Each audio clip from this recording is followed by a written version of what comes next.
செராஸ் ஜலான் செம்மரா பாடி பகுதியில் இன்று அதிகாலை நடந்த துப்பாக்கிச் சூட்டில் கொள்ளை சம்பவங்கள் திருட்டு கும்பலின் மூளையாக செயல்பட்டதாக கருதப்படும் 2 வெளிநாட்டு ஆடவர்கள் காவல்துறையினரால் சுட்டுக் கொல்லப்பட்டனர். தற்காலிக குற்றப்புலனாய்வுத் துறை இயக்குனர் டத்தோ ஃபடில் மர்சூஸ் கூறுகையில், 5 மாநிலங்களில் சுமார் 3 மில்லியனுக்கும் அதிகமான இழப்பை ஏற்படுத்திய 50க்கும் மேற்பட்ட வழக்குகளுடன் தொடர்புடைய சந்தேக நபர்கள் திருடப்பட்ட ஹோண்டா சிவிக் காரில் புதிய இலக்கை தேடி சென்றபோது வழிமறிக்கப்பட்டனர் என்றும், அவர்களது வாகனத்திலிருந்து வீட்டை உடைக்கும் கருவிகள், போதைப் பொருட்கள், 2 துப்பாக்கிகளும் மீட்கப்பட்டன என்றும் அவர் கூறினார்.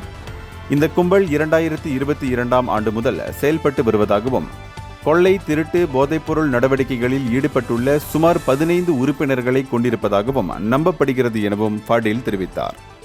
இதனைத் தொடர்ந்து எஞ்சியுள்ள உறுப்பினர்களை காவல்துறை தீவிரமாக தேடி வருகிறது. இது தொடர்பான தகவல் அறிந்த பொதுமக்கள் காவல்துறையை தொடர்பு கொள்ளுமாறு கேட்டுக் கொள்ளப்பட்டுள்ளது. இந்தியர்களின் இதய குரல் மக்களோசை.